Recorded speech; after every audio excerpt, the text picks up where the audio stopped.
Welcome to our channel. In this video, we will show you how to enable all notifications on Roblox. If you want to stay up to date with all the latest updates and notifications from Roblox, follow these simple steps.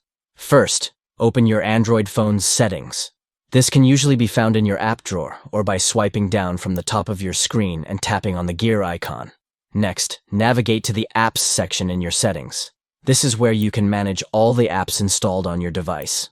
Scroll through the list of apps until you find Roblox. Once you've located it, tap on the Roblox icon to open the app settings. Now look for the Notifications section within the Roblox app settings. This is where you can customize the notification settings for the app. Tap on the Notifications option to view the notification settings for Roblox.